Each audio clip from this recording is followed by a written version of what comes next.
大家好，今天教大家做糍粑。快要过年了，糍粑是很多地方过年时会吃的东西。在不同的地方呢，糍粑可能有不同的叫法。它跟年糕呢有一点类似，但是在做法上呢有细节的不同。年糕怎么做，我们下一集再讲。做糍粑需要用到的原料非常简单，只需要糯米就可以了。至于需要用到什么样的糯米呢，在我的博客里头会讲，大家可以去看一下。首先把糯米呢用大量的清水浸泡隔夜，直到你用手可以轻易的碾碎这个米粒为止。然后在蒸锅里头铺上一层纱布，把糯米倒进去之后铺平，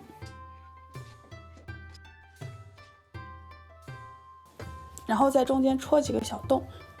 这样可以让它熟得比较均匀。现在上锅来蒸这个糯米，大火大概20分钟就可以了。把糯米蒸透，蒸成完全熟的糯米饭。下面的步骤我是用厨师机来做的，用厨师机会比较省力，但是你用手工也是可以做的，具体的我们也是一会儿再讲。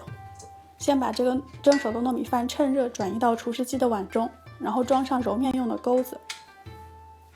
用低速来搅拌这个糯米。搅一会儿，直到这个米粒基本上已经不成形的时候呢，往米饭中分几次倒入大概100毫升的热开水，持续的用这个揉面的钩子来搅拌这个糯米饭，一直搅到这个糯米饭里头完全看不到米粒为止。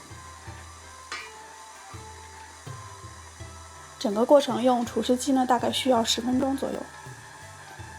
需要注意的是呢，这个糯米到后面成团了之后呢，会越来越黏，所以呢，对你厨师机的功率可能会有一点要求。并且呢，你也要时刻的注意一下这个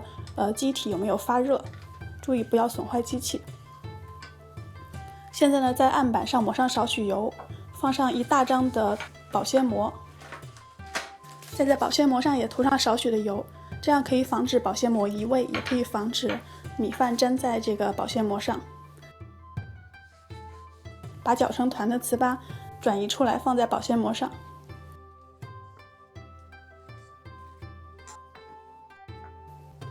再找一个石臼，用其中的这个杵包上一层保鲜膜，再在这个包了保鲜膜的这一端上也涂上少许的油，也是为了防止粘黏。现在用这个杵来捣这个糍粑，这一步呢可以让你的糍粑变得更加的细腻，所以呢捣的程度呢也是看你个人的喜好了。你捣的时间越久，用的力气越大呢，这个成品的糍粑的组织就会越细。前面我说过了，那个没有厨师机呢，你也可以做糍粑，就是直接把糯米饭蒸好了之后呢，就直接拿这个杵来捣它，也是捣到看不到米粒，然后变成了比较细腻的一个糯米团就可以了。只是呢，用手工的方式呢可能会比较慢，比较费力，用厨师机会比较省力，但是两种方法都是可以做的。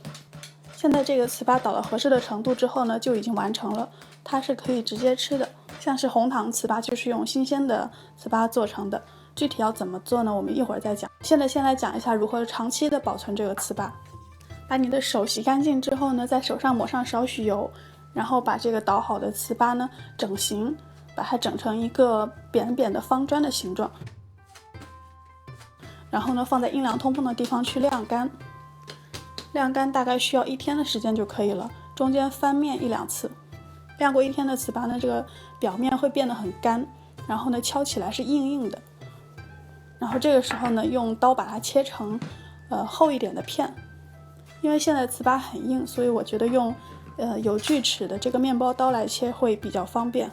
把它切成厚片之后，就可以直接放到冰箱里面冷冻保存起来了。要吃之前呢，把它拿出来放在冷藏室里自然的解冻，就可以用你喜欢的方法来烹饪它了。这种晾干切块后的糍粑呢，可以在冷冻室里头保存很长的时间。它的吃法也有很多种，比如说可以解冻之后呢，用油稍微煎一下，然后表面撒上白糖或者是各种酱料，或者呢也可以把它放到汤里头煮着吃。现在我们来讲一下新鲜的红糖糍粑怎么做。首先呢，把黄豆面放在这个干净无油的炒锅之中，用小火把它炒熟，边炒边不停地翻这个黄豆面，几分钟之后看到它微微发黄就可以了。然后在一口小锅之中呢，放入红糖和清水，